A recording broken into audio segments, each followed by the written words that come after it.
വല്ലാത്ത കഷ്ടായിപ്പോയി. ഞാൻ ചോദിക്കുന്നു, നിങ്ങൾ ആ വിവാദം നിയമസഭയിൽ കൊടുമ്പിരി കൊള്ളുമ്പോൾ നിങ്ങൾക്കൊരു MLA ഉണ്ട് അവിടെ? PDPക്ക് ഒരു MLA ഉണ്ടാ? നമ്മളെ PMA സലാമും PTA റഹീമും KT ജലീലുണ്ടല്ലോ ആ സദസ്സിൽ. ഞാൻ പറയുന്നു, ആദർശം എന്ന് പറഞ്ഞൊരു സാധനമുണ്ട് ചങ്ങായിമാരെ. എന്താ പയ്യനൊരു കാര്യം PDPയും PTA റഹീമൊക്കെ പറയുന്നത്? ഞങ്ങൾ ആദർശം പണയം വെക്കൂലെന്ന്. ഉരുക്കി തൂക്കി വിറ്റിട്ടുള്ളൂ, ഇനി എടുക്ക പണയം വെക്കാൻ? പരമാവധി ആയല്ലോ. സമുദായത്തെ കാക്കാൻ കുഞ്ഞാലിക്കുട്ടി പോരാന്നാ പറഞ്ഞിരുന്നത്. ഖലീഫ ഉമറിനെ തെറി പറഞ്ഞപ്പോ മഅദനി ഉമറിന്റെ പേരിൽ ഊറ്റം കൊണ്ട താങ്കളുടെ പാർട്ടിക്കൊരു MLA അവിടെ ഇല്ലാന്ന് പോട്ടെ, താങ്കൾ പ്രസംഗിച്ചു കൊടുത്ത്, അല്ലെങ്കിൽ താങ്കളുടെ പ്രവർത്തകന്മാർ രാവും പകലും ഊണും ഉറക്കവുമില്ലാതെ രക്ഷപ്പെടുത്തി കൊടുത്ത് ലീഗിനെ തോൽപ്പിച്ച് പറഞ്ഞയച്ച കുറെ ജനപ്രതിനിധികളുണ്ട്. അവരോടൊന്ന് ചോദിക്കണ്ടേ നിങ്ങൾ? എന്നാൽ ആ വിവാദത്തിലും നമ്മളെ 2 MLA-മാരാ ചാടി വീണത്. അഡ്വക്കേറ്റ് ഉമറും അബ്ദുറഹിമാൻ രണ്ടത്താണിയും. കുഞ്ഞാലിക്കുട്ടി കുറ്റിപ്പുറത്ത് തോറ്റപ്പോ നിങ്ങൾ ഈ സമുദായത്തോട് ചോദിച്ചല്ലോ, ആരാ നിങ്ങൾക്ക് ഒരത്താണി? ഞങ്ങൾക്ക് 2 അത്താണിന്റെ അവിടെ, ഒരത്താണിയല്ല മാറ്റിത്തരാ. അറിയോ? സമുദായത്തിന്റെ കാര്യം പറയാൻ ഞങ്ങളെ നേതാക്കൾ അവിടെ എന്നും മുൻപന്തിയിൽ നിന്ന ചരിത്രമുള്ളത്. മാർക്സിസ്റ്റ് പാർട്ടി ഇങ്ങനെ പറഞ്ഞപ്പോ സമുദായക്കാർക്ക് ഇളക്കല്ല. അപ്പൊ അത് വരുന്ന മറ്റേ ചരക്ക് ആര്? VS. ആ പുസ്തകം കത്തിച്ചെന്ന അധ്യാപകൻ മരിച്ച ആ സമയത്ത് കണ്ടോങ്ങള് അച്യുതാനന്ദന്റെ ഒരു പ്രസ്താവന, അവന്മാര് മലപ്പുറത്തേര് അത് ചെയ്യല്ലോ. നോക്കണം, അവന്മാര് മലപ്പുറത്തേര് അത് ചെയ്യല്ലോ.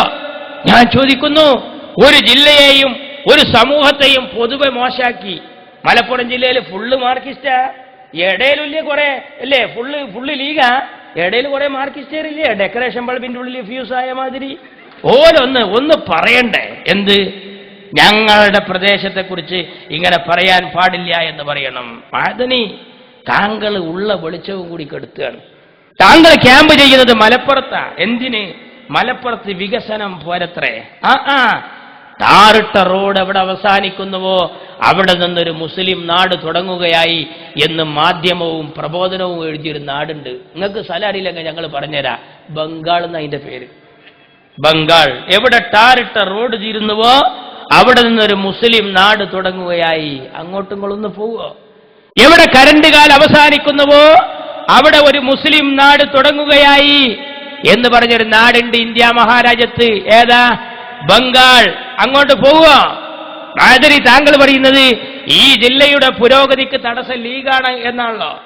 ഈ സമുദായത്തിനോ ഈ നാടിനോ ഞങ്ങൾ എന്തെങ്കിലും ചെയ്യുമ്പോ ഗവർണർക്ക് കത്തെഴുതിയിട്ട്, ഗവർണറെ, ലീഗിന്റെ മന്ത്രിയായ ബഷീറിത മുസ്ലിങ്ങൾക്ക് വാരിക്കോരി ചൊരിഞ്ഞു കൊടുക്കുന്നു എന്ന് പറഞ്ഞത് മിസ്റ്റർ മഅദനി, താങ്കൾ ഇപ്പോൾ ഇമാമായി സ്വീകരിച്ച VS അച്യുതാനന്ദന. അറിയോ അല്ലേ? അദ്ദേഹം പറഞ്ഞത് ഓർക്കുന്നില്ലേ? എന്താ അയാൾ പറഞ്ഞത്? ഗവർണറെ, ലീഗിന്റെ മന്ത്രിയായ ബഷീറിത മുസ്ലിങ്ങൾക്ക് വാരിക്കോരി ചൊരിഞ്ഞു കൊടുക്കുന്നു. പിന്നോലെ ഗവൺമെന്റ് പറഞ്ഞല്ലോ, എന്തിനാ മലപ്പുറത്ത് സ്ഥാപനം?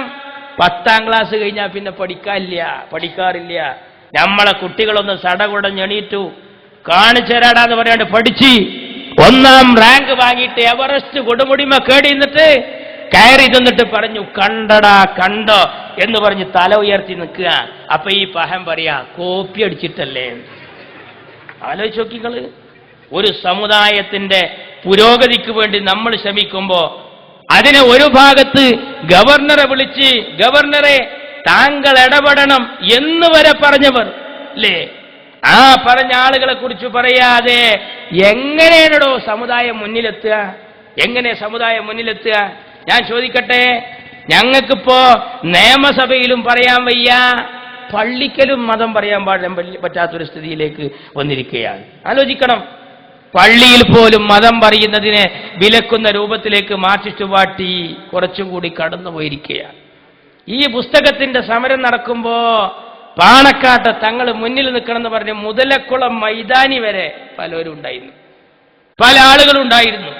ആ പല ആളുകളും ഞങ്ങളെ പിന്നിൽ നിന്ന് പിറകോട്ട് പോയിട്ടുണ്ടെങ്കിൽ ഓലോട് സ്വകാര്യമായിട്ട് ചോദിക്കണം, എന്തേ നിങ്ങൾക്ക് പറ്റിയെന്ന്. അതിനൊക്കെയായി സ്വകാര്യമായിട്ട് ചോദിക്കണം, എന്തേ നിങ്ങൾക്ക് കിട്ടിയെന്ന്. അത് നല്ലതാ. എന്തെങ്കിലും കിട്ടിയാൽ പോണ്ടതാണോ നമ്മളെ വിശ്വാസം? അങ്ങനെ കിട്ടിയാൽ പോയാലാണെങ്കിൽ ഞങ്ങളെ കണ്ടുപിടിച്ചോളിയടോ.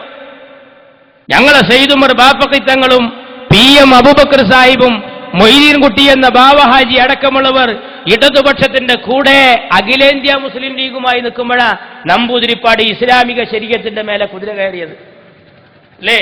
ഇസ്ലാമിക ശരീഅത്ത് കാലത്തിന്റെ കൂലം കുത്തിയൊഴുക്കിൽ ഒലിച്ചു പോകുന്ന പറഞ്ഞു.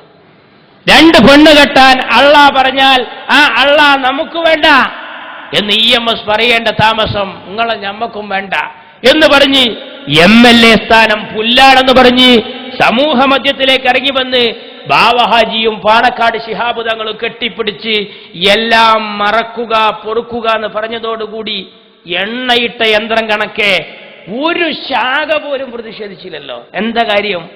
ഞങ്ങൾക്ക് വേറൊരു ലക്ഷ്യം ഉണ്ടായിരുന്നില്ല അല്ലേ? അവിടെയാണ് ഒരു വിശ്വാസിക്ക് വിശ്വാസത്തിന്റെ മഹിമ കാണേണ്ടത്. മാറ്റുച്ചുപാട്ടി പറയുന്നത് മതമല്ല മതമല്ല മതമല്ല പ്രശ്നം, എരിയുന്ന പൊരിയുന്ന വയറാണ് പ്രശ്നം. വിശ്വാസിക്കതല്ല പ്രശ്നം. ഖന്തക്കിന്റെ കിടങ്ങ് കീറാൻ ആരംഭ റസൂലുള്ള വയറ്റത്ത് കല്ല് വെച്ച് കെട്ടി തെളിയിച്ചത് വയറല്ല വയറല്ല വയറല്ല പ്രശ്നം, ആശ്വാസമേകുന്ന ഈമാനാണ് പ്രശ്നം എന്നാണ്. ആലോചിക്കണം. ആ റസൂലിന്റെ അനുയായികളായ നമ്മള് ഇടതുപക്ഷം എന്തെങ്കിലും സ്ഥാനമാനങ്ങൾ തന്നാൽ തീരേണ്ടതാണോ? ഞാൻ ഓർക്കുകയാണ്, ഇന്നലെ ഞാൻ മഹാനായ ഉമർ ഇബ്നുൽ ഖത്താബിന്റെ ഒരു ചരിത്രം വായിച്ചു കൊണ്ടിരിക്കുമ്പോൾ അതിൽ ഖലീഫ ഉമർ റളിയല്ലാഹു അൻഹു പറയുന്നൊരു വർത്താനം. അത്യാഗ്രഹിയായ ഒരു ചെന്നായ വളരെ വിശന്ന സമയത്ത് അതിനൊരു ആട്ടിനും കൂട്ടത്തിലേക്ക് തുറന്നു വിട്ടാൽ എത്ര കണ്ട് അതിനെ നശിപ്പിക്കും? അതിനേക്കാൾ ഗൗരവമായി സ്ഥാനമാനം കിട്ടുന്ന സമയത്ത് ആലിമീങ്ങൾ സമുദായത്തെ നശിപ്പിക്കാൻ തുടങ്ങുന്നൊരു കാലം വരും. അല്ലാഹ് കാക്കട്ടെ. നിങ്ങൾ ആലോചിക്കണം, നമ്മൾ ഇതിന്റെ മുന്നിൽ നിന്നുകൊണ്ട് ഈ രാജ്യത്തെ മുസ്ലിം സമുദായത്തിന്റെ കാര്യങ്ങൾക്ക് വേണ്ടി കാര്യങ്ങൾ മെനഞ്ഞുകൊണ്ട് നടക്കുമ്പോ അതിന്റെ പിന്നിൽ നിന്ന് പാരവെക്കാൻ എത്ര ആളുകളാണ്? അവർക്കൊക്കെ എന്താ താല്പര്യം? ഞാൻ ചോദിക്കുകയാണ്. ഇനിയിപ്പോ ഇവരെ കൂട്ടത്തിലുള്ളവർക്ക് മഹല്ലുകളായാലും കുഴപ്പമില്ല, മദ്രസ പോയാലും കുഴപ്പമില്ല, പുസ്തകത്തിലെ മതനിന്ദ വന്നാലും കുഴപ്പമില്ല, എന്ത് വന്നാലും പറ്റില്ല, ഓർക്ക് ലീഗ് വലുതാവുമോ എന്നുള്ള ബേജാറാണ്. ഞാൻ എല്ലായിടത്തും പറയാറുണ്ട് അല്ലേ? പണ്ടൊരു ഖിയാമത്ത് നാളിനെ കുറിച്ച് ഉസ്താദ് ക്ലാസ് എടുക്കുമ്പോൾ പറഞ്ഞു പത്രേ, മക്കളെ ഇസ്രാഫീൽ സൂറിൽ ഊതുന്ന അന്ന് ഖിയാമത്ത് നാൾ സംഭവിക്കും, അന്ന് ആകാശം പൊട്ടിയണ്ട് കീറും. കുട്ടികൾ ബുക്കൊക്കെ മടക്കി വെച്ചു. ഉസ്താദ് പറഞ്ഞു അന്ന് നക്ഷത്രങ്ങൾ കൊഴിഞ്ഞു വീഴും. കണ്ണൊക്കെ നെറുക്കണ്ടു പോയി. ഉസ്താദ് പറഞ്ഞു പർവ്വതങ്ങൾ ഛിന്ന ഭിന്നമാകും. കുട്ടികൾ ശ്വാസം പെടാതെ ഒരു നൃത്തം. ഉസ്താദ് പറഞ്ഞു കടല് ആളിക്കത്തും. ബേജാറാകാഞ്ഞെടുക്കെങ്കിലും പോണം. ഇതൊക്കെ ആയപ്പോ ശാന്തമായ സൂചി വീണാ കേൾക്കുന്ന നിശബ്ദതയുള്ള ആ സദസ്സിൽ ഉസ്താദ് പറഞ്ഞത്രേ, അന്ന് അല്ലല്ലാത്ത ഒന്നും ഉണ്ടാവില്ല, അന്ന് അല്ലല്ലാത്ത ഒന്നും ഉണ്ടാവില്ല. അപ്പൊ പിന്നിലെ ബെഞ്ചിന്ന് ഒരു ചെക്കൻ വന്നിട്ട് ചോദിക്കാത്തരെ, അന്ന് മദ്രസ ഉണ്ടാവുമോ എന്ന്. ഓന്റെ ബേജാറ് എന്താണെന്നറിയോ? എങ്ങനെയും സദറുസ്താദ് മരിച്ചിട്ടാണെന്ന് മദ്രസയ്ക്ക് വരാനിച്ചിട്ട് കാത്തിക്കുക. ഞാൻ ചോദിക്കുന്നു, മഹല്ല് പോകുന്നു, പുസ്തകനിന്ദ വന്ന് മതം പോകുന്നു, JCB പാർട്ടി ഓഫീസ് ഒഴിവാക്കി മഞ്ചേരി പള്ളിയുടെ മിനാരം പൊളിക്കുന്നു. ഇതൊക്കെ പറയുമ്പോ പിന്നിലെ ബെഞ്ചിൽ നിന്ന് PTA റഹീമും PMA സലാമും KT ജലീലും TK ഹംസാക്കിയും വന്നിട്ട് ചോദിക്കുക, അന്ന് ലീഗ് ഉണ്ടാവുമോ എന്ന്.